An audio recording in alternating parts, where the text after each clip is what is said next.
Hello દોસ્તો, કેમ છો? આજે ઘણા દિવસ પછી હું વિડીયો બનાવી રહી છું. તો બધા કેમ છો? બધાને હેપી ન્યૂ યર. બધાની તબિયત સારી હશે. કોરોના ટાઈમમાં ઘરની બહાર થોડા કમ નીકળજો, માસ્ક પહેરવાનું ભૂલતા નહીં અને બધાને નવા વર્ષની ખૂબ ખૂબ શુભેચ્છા.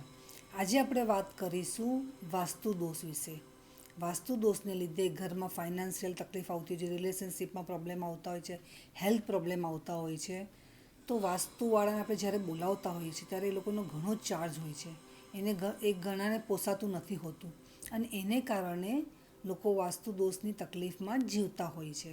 તો આજે હું તમને છ એવી ટિપ્સ આપીશ જે ઉપાય કરવાથી તમારા ઘરના વાસ્તુ દોષ દૂર થશે અને ઘરમાં સુખ શાંતિ આવી શકશે. તે પહેલાં તમે મારા વિડીયોને સબસ્ક્રાઈબ કર્યું, ફીડબેક આપવાનું ભૂલી જાઓ છો, લાઈક અને શેર કરવાનું ભૂલતા નહીં. વિડીયોમાં તમે ફીડબેક આપશો તો એનાથી મને ખુશી થશે, નવા નવા વિડીયો બનાવવાની પ્રેરણા મળશે અને મને ખ્યાલ આવશે કે હા, લોકો વિડીયો જુએ છે. વિડીયોના અંદરના જે બી હું કોઈ મેજિકલ નંબર કે કોઈ રેમેડી કે હું કંઈ પણ આપતી હોઉં છું તે લોકો યુઝ કરીને એનો ફાયદો ઉઠાવે છે. એ જ્યારે ફીડબેક આપશો તો જ મને ખબર પડશે. હમણાં એક મેડમનો ફોન આવ્યો હતો કે તમારા આ નંબરથી મને આ સારું થયું, તમારા આ નંબરથી મને આમ સારું, મારી સિસ્ટરે નંબર આપ્યો તો એને આ સારું થયું. તો એ ઘણું જ મને ખૂબ ખુશી થઈ કે ચલો મારા નંબરથી કોઈને તો ફાયદો થયો. પણ એના ફીડબેક તમે મને અહીંયા આપશો તો એનાથી લોકોને પણ ખ્યાલ આવશે કે ભાઈ આ નંબર કેટલા મેજિકલ છે, મારા ઉપાયો કેટલા બધા મેજિકલ છે ને લોકોને એનાથી કેટલા ફાયદા થાય છે. તો ફીડબેક આપવાથી બીજાને પણ ફાયદો થશે. બીજાને લાઈક અને શેર કરો. વિડીયો શેર કરશો તો જ્યાં જ્યાં વિડીયો મારો પહોંચશે એ લોકો પણ બધી વસ્તુનો ફાયદો ઉઠાવશે ને એ લોકોના બી પ્રોબ્લેમ સોલ્વ થશે. એટલા માટે હું તમને જ્યારે પણ હોઉં ત્યારે શેર કરવાનું, લાઈક કરવાનું અને ફીડબેક આપવાનું કહેતી હોઉં છું. તો આજે આપણે વાસ્તુદોષ વિશે વાત કરવાના છીએ. વાસ્તુદોષમાં એવું હોય છે કે ઘરમાં વાસ્તુદોષ હોવાથી તમને ફાઇનાન્શિયલ, રિલેશનશિપમાં, હેલ્થમાં, ઘરમાં અંદર બધાને તણાવ રહેતો હોય છે, લડાઈ ઝઘડા થતા હોય છે.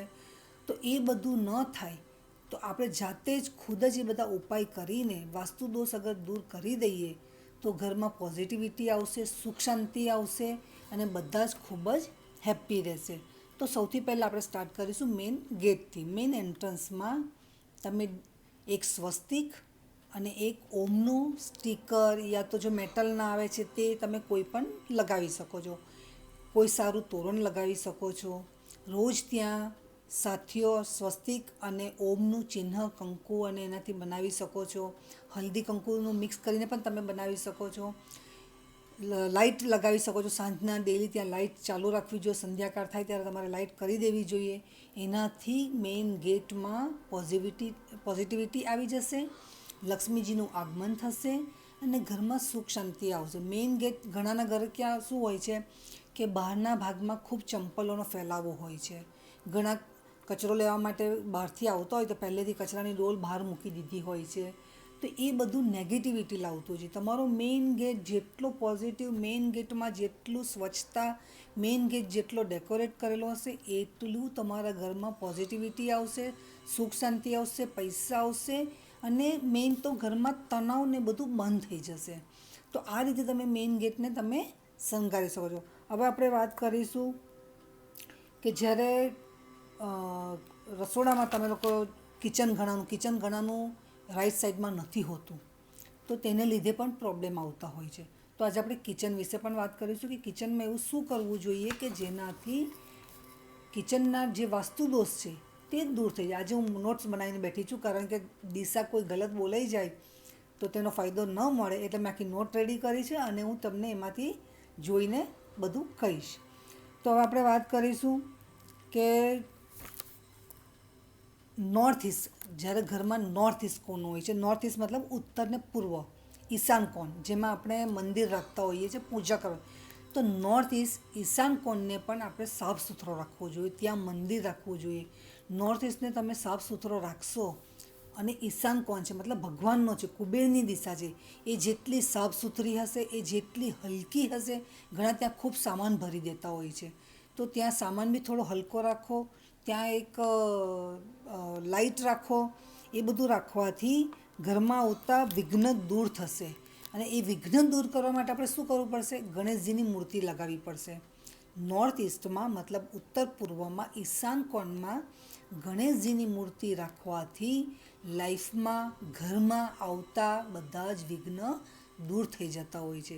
વિઘ્ન દૂર થઈ જશે તો ઓટોમેટિક તમારી લાઈફ સારી થઈ જશે, ઘરની અંદર ખુશી આવી જશે, લાઈફ હેપ્પી થઈ જશે.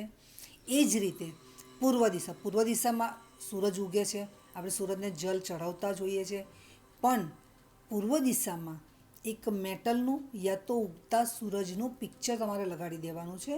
એ પિક્ચર લગાડવાથી પણ ઘરમાં દરેકને જે સૂરજ જેમ ધીમે ધીમે ઉપર જતો હોય છે તે રીતે દરેકના લાઈફમાં ધીરે ધીરે પ્રગતિ તરક્કી થવાની સ્ટાર્ટ થઈ જતી હોય છે.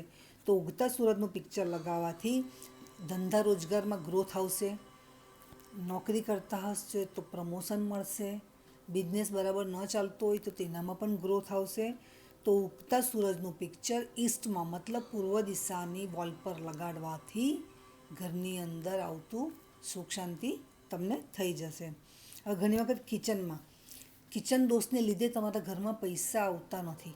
પૈસા આવે તો બરકત નથી રહેતી હોતી. કેટલી બી મહેનત કરી લો, એક વખત પૈસા આવી પણ જાય, પણ પૈસા આવશે પણ બરકત રહેશે નહીં, પૈસા ટકશે નહીં, દવામાં પૈસા જતા રહેશે, હેલ્થમાં પ્રોબ્લેમ, ડૉક્ટરમાં આપણે પૈસા ભરતા હોઈએ છીએ. તો એના માટે આપણે શું કરવું જોઈએ? તો સાઉથ ઇસ્ટ કિચનમાં હંમેશા સ્ટવને સાઉથ ઇસ્ટમાં રાખવો જોઈએ.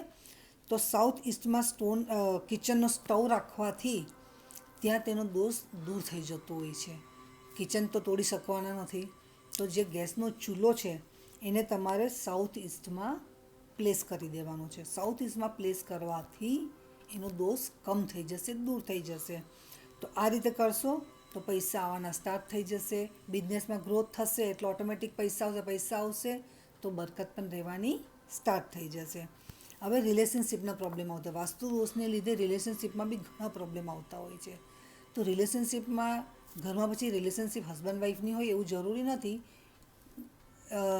સાસ બહુના લડાઈ થઈ શકે છે, ઘરમાં નણંદ હોય તો નણંદ ભોજાઈના ઝઘડા થઈ શકતા હોય છે, ફાધર અને સનના પણ લડાઈ ઝઘડા થતા હોય છે. તો રિલેશનશિપની અંદર પ્રોબ્લેમ આવતો હોય છે.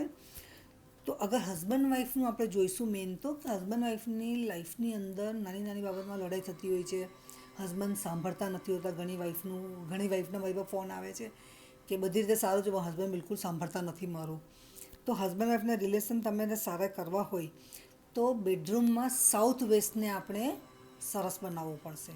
તો સાઉથ વેસ્ટમાં આપણે શું કરવું જોઈએ કે જેનાથી હસબન્ડ વાઈફના રિલેશન સારા થાય, બેની વચ્ચે ખૂબ પ્રેમ રહે, લડાઈ ઝઘડા કમ થઈ જાય. તો સાઉથ વેસ્ટમાં તમારે તમારો બેડ મૂકી દેવાનો છે.